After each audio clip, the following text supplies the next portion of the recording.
Sakai basically, I think, is just deeply frustrated at this point of like, why can't we get real anti-colonial solidarity from white workers? Like, why is it not happen? Why can't we even get it on the shop floor? Like to some extent, like why can't we unite and fight in the way that we're told that is just kind of a typical like kind of communist labor politics, right? Of hey, we should all come together on this factory floor and we'll gain consciousness together and be able to battle and fight the system.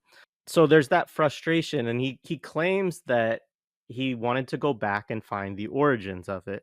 He thought that maybe it was in the 1930s, that he just kept going back, and he said, "It was like I was treading water. I could never find the ground of this," and realized that, as he said, it took me all the way back to Plymouth Rock, basically. And I think that one of the things he says in relation to this is that the other kind of reason that he wrote the book was kind of a response to ethnic studies. That as there were all of these national liberation movements and struggles going on, in the US, also internationally, you mentioned, Black liberation. He also obviously talks in this about liberating Aztlan, which is like the kind of Chicano, movement, Southwest liberation. Um, and then he's Japanese American. He talks about his own experience in internment camps during World War II. And so he has this image or this understanding of oppressed nations kind of fighting, and that was also the order of the day in the 60s and the 70s. Like the communistic politics were happening within a context of national liberation struggles. But what he said about the ethnic studies kind of thing is he said as these upsurges were happening, we were always encouraged to study ourselves, right? To study, encouraged to study the history of Black people, encouraged to study the history of Indigenous people or Asian people in America, and so on. He said the problem was that, like, we needed to study our oppressors. Like, if we wanted to, he said most of the issues we were running into in these movements were not with each other, they were with white folks, and so I think that's something where when white people encounter this book, um, it's not something that they're used to, is having they might be used to critiques of white privilege written in a kind of academic language or showing a history of how like the Irish became white and these kind of a process through which European immigrants become kind of absorbed into whiteness and so on. But this is as you said, I mean, this is a historical materialist argument, and people could debate aspects of it. That's totally fine. But, he's saying, look, there are material there are material reasons why settlers came. There are material benefits that they got through settler colonialism. And as the sort of settler expansion across the United States concludes, then imperialism picks up and offers more kind of benefits to the labor aristocracy, which I know that we'll get into. Um, and so he kind of, you know, there's a way in which he looks at white people as kind of always constituting a sort of strata that is where a majority of them are really not workers, and those that are don't develop proletarian consciousness. So they don't develop a consciousness that says we are a part of a working class that is international, transnational, and we're connected to other members of our class that, don't look like us, come from different nations, and so on.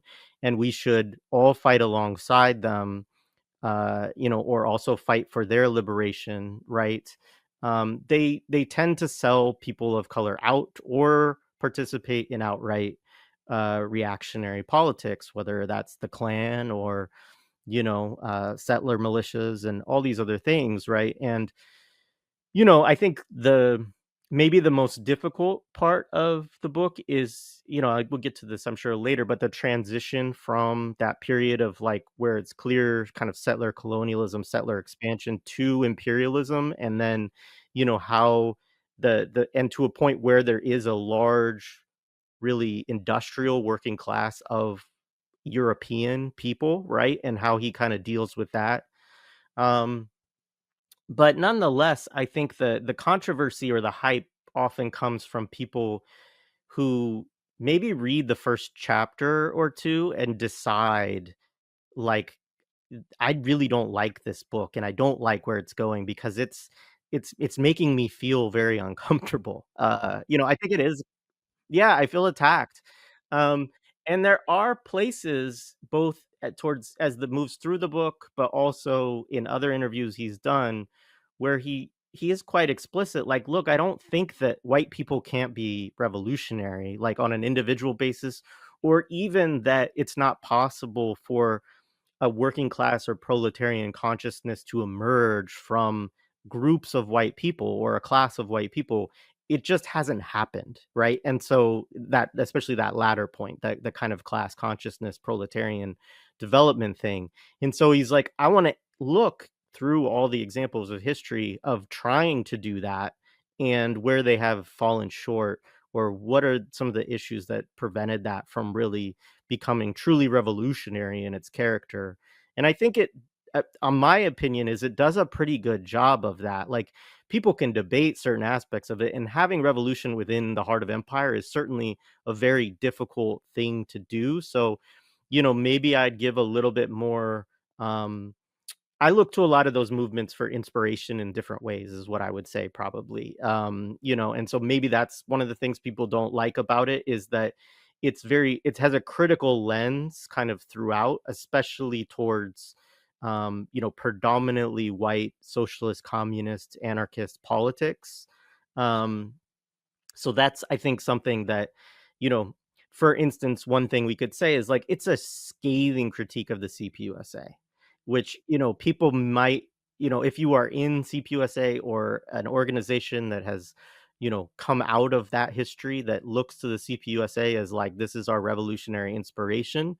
He is really unsparing in his criticisms of the CPUSA in this book, and that's one reason, as well as him, like, he goes at a lot of prominent left-wing, communist scholars, whether it's Herbert Aptheker or, like Howard Zinn, who's not a communist, but a left-wing scholar for sure, and others. And yeah, I think there's some great work there, though, in terms of the criticisms that he brings to bear on a lot of that work.